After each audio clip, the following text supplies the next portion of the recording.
विदर्भाचं भाग्य बदलणारा जो आमचा वैनगंगा नळगंगा प्रकल्प आहे, ज्यातनं 4,04,000 हेक्टर जमीन ओलिताखाली म्हणजे जवळपास 10,26,000 एकर जमीन ही ओलिताखाली येणार आहे।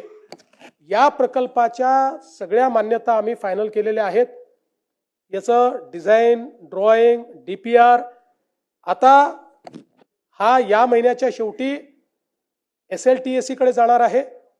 त्याच्यानंतर SLTAC ला 15 ते 20 दिवस लागतील आणि मग MWRRA ने अट टाकली होती की अंतिम आराखडा झाल्यानंतर आमची परवानगी घ्यावी, त्यामुळे त्यांच्याकडे जाईल।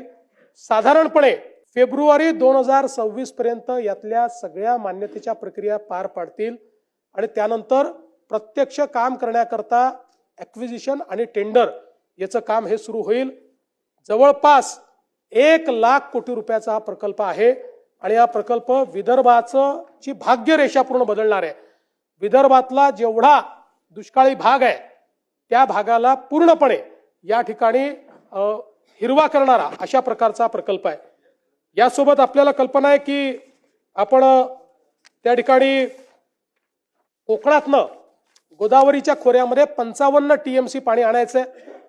त्या संदर्भात मराठवाड्यामध्ये पाणी वळवण्याच्या संदर्भात सविस्तर प्रकल्प अहवालाचं काम अंतिम टप्प्यात आहे आणि मार्च 26 पर्यंत ते काम पूर्ण होऊन त्यालाही MWRRA ची मान्यता आम्ही घेऊ आणि त्याच्यानंतर त्याचेही काम पूर्ण करू।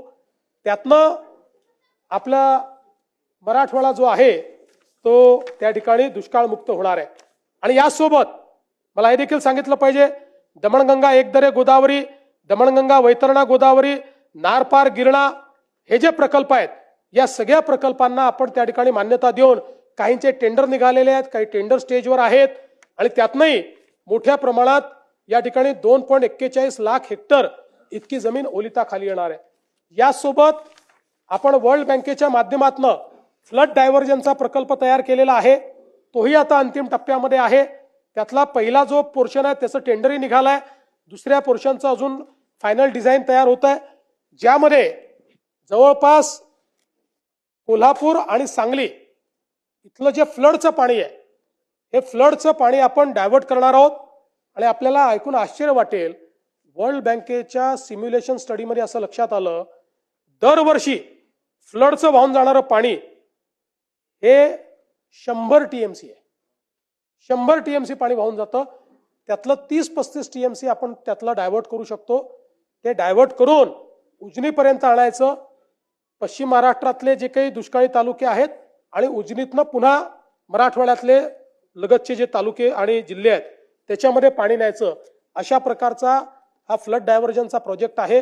वर्ल्ड बँकेने याला सगळ्या प्रकारची मान्यता दिली आहे, त्याला निधी देखील वर्ल्ड बँक देतोय आणि यामुळे मला असं वाटतं की पुढच्या काळामध्ये हे सगळे प्रकल्प, आणि मी असं म्हणत नाही हे जनरेशनल प्रकल्प आहेत, यातल्या काही प्रकल्पांना 7 वर्ष लागतील, काहींना 8 वर्ष लागतील, पण हे प्रकल्प झाल्यानंतर दुष्काळ हा महाराष्ट्रामध्ये भूतकाळ होईल आणि विदर्भ मराठवाड्यातला दुष्काळ हा नेहमी करता संपुष्टात येईल। अशा प्रकारचं एक ट्रान्सफॉर्मेशनल काम हे आपण या ठिकाणी केलेलं आहे। खरं म्हणजे आपण जर बघितलं तर विशेषतः हे सरकार जे आहे हे, आणि 2014 पासूनच आपण एक नेहमी प्रयत्न केला की कुठल्याही परिस्थितीमध्ये निधी वाटपामध्ये असमतोल येऊ नये, विदर्भ मराठवाड्यावर अन्याय होऊ नये।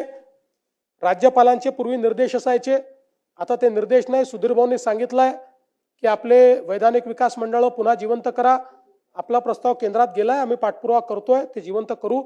पण सुधीर भाऊ, ते मंडळ नाही म्हणून तुम्ही अर्थमंत्री होतात, तुम्ही कधी अन्याय होऊ दिला नाही, दादांनी अन्याय होऊ दिला नाही। त्या सूत्राप्रमाणे जे पैसे मिळाले पाहिजे त्याच्यापेक्षा तसुभर जास्तच पैसे हे विदर्भ मराठवाड्याला आपण दिले। आपण जर बघितलं तर विदर्भाला 23% पैसे देणं गरजेचं होतं, त्याऐवजी आपण विदर्भाला 25.85% दिलेले आहेत। मराठवाड्याला 18% देणं गरजेचं होतं, त्याऐवजी आपण 19% पैसे मराठवाड्याला दिलेले आहेत।